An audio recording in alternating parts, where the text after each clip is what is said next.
আজকে সজিব আহমেদ ওয়াজেদ জয়ের বিরুদ্ধে যে মামলাটি, সেই মামলার আজকে চার্জ গঠনের জন্য দিন ধার্য ছিল। আমরা তার পক্ষ থেকে স্টেট ডিফেন্স হিসেবে ডিসচার্জ পিটিশন দিয়েছিলাম এবং আমরা পূর্ণাঙ্গ হিয়ারিং করেছিলাম। আমরা যে ডিফেন্সটা গ্রহণ করেছিলাম সেই ডিফেন্সটি বিজ্ঞ ট্রাইব্যুনাল এই পর্যায়ে তারা গ্রহণ করেন নাই। এটা সাক্ষীর পর্যায়ে এটা বিবেচনা হতে পারে। যে তিনটি বিষয়ে চার্জ উপস্থাপন করা হয়েছে, চার্জ গঠন করা হয়েছে, আমরা বিশদভাবে সেটা খণ্ডন করার চেষ্টা করেছি। বলেছি যে 14/7/2024 এবং 15/7/2024 জুনায়েদ আহমেদ পলক তার ফেসবুক স্ট্যাটাসে যে কমেন্ট করেছিল সে ব্যাপারে সজিব আহমেদ জয়ের কোনো ধরনের আদেশ, নির্দেশ বা জ্ঞাতসারে অনুমোদন ক্রমে এটা হয় নাই। এ সম্পর্কে সে জানতো না এবং এই ধরনের কোনো লিঙ্ক বা লাইক কমেন্ট কোনো কিছুই ছিল না।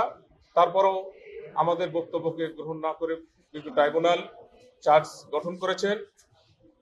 এবং আরেকটি বিষয় ছিল যে সজিব আহমেদ জয়ের আদেশ, নির্দেশ, জ্ঞাতসারে অনুমোদন ক্রমে যে বাংলাদেশের 5টি বিশ্ববিদ্যালয়ে ইন্টারনেট পরিষেবা বন্ধ করা হয়েছিল এবং সেখানে অনেকে আহত হয়েছিল, ছাত্র জনতা অনেকে আহত হয়েছিল।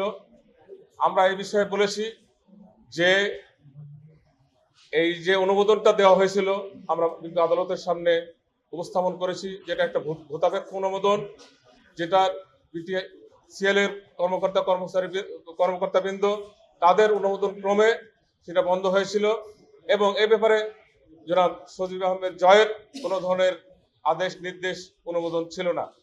আরেকটি বিষয় আমি বলেছি যে সজিব আহমেদ জয় প্রধানমন্ত্রীর তথ্য যোগাযোগ প্রযুক্তি বিষয়ক উপদেষ্টা ছিলেন। উনি মন্ত্রণালয়ের কোনো উপদেষ্টা ছিলেন না, তিনি ছিলেন অবৈতনিক এবং খণ্ডকালীন এবং ঘটনার সময় তিনি দেশেও ছিলেন না এবং ওনার কোনো ধরনের ডকুমেন্টারি কোনো তথ্য প্রমাণ প্রসিকিউশন থেকে উপস্থাপন করা হয় নাই। তারপরেও বিজ্ঞ আদালত চার্জ গঠন করেছে। আমরা ট্রায়ালে প্রমাণ করার চেষ্টা করব তার বিরুদ্ধে যে চার্জটা আনয়ন করা হয়েছে এটা গ্রহণযোগ্য না, বিশ্বাসযোগ্য না। তারপরেও যে আমরা এই আপনি যার পক্ষে লড়ছেন তিনি তো দেশীয় নয় এবং আপনি তার সাথে যোগাযোগ করতে পারছেন, তাহলে কিভাবে লড়বেন?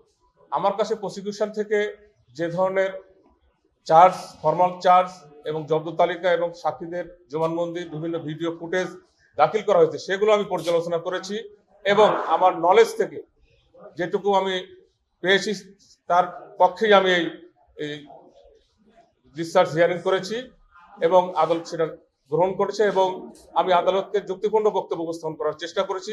আমি চেষ্টা করব সাক্ষ্য প্রমাণের মাধ্যমে আমার আসামিকে এই মামলার দায় থেকে অব্যাহতি করে খালাস করতে।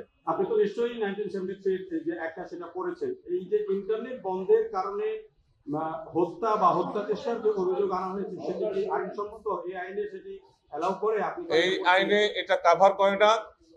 আপনারা জানেন যে প্রতিটি হত্যাকাণ্ডের জন্য পৃথক পৃথক মামলা হয়েছে। ওই মামলাগুলোতে আমি দেখেছি যে কোনো মামলাতেই দাবি করা হয় নাই যে ইন্টারনেট বন্ধের কারণে কোন জায়গায় হত্যাকাণ্ড সংঘটিত হয়েছে। ওখানে সরাসরিভাবে অভিযোগ করা হয়েছে। এটা এই অভিযোগটা যে আনা হয়েছে এই অভিযোগটা এই আইনের সাথে যায় না। আমি আদালতকে আমার সাক্ষ্য প্রমাণের শেষে আমার যখন যুক্তি তর্ক করবো সেটা বোঝানোর চেষ্টা করবো।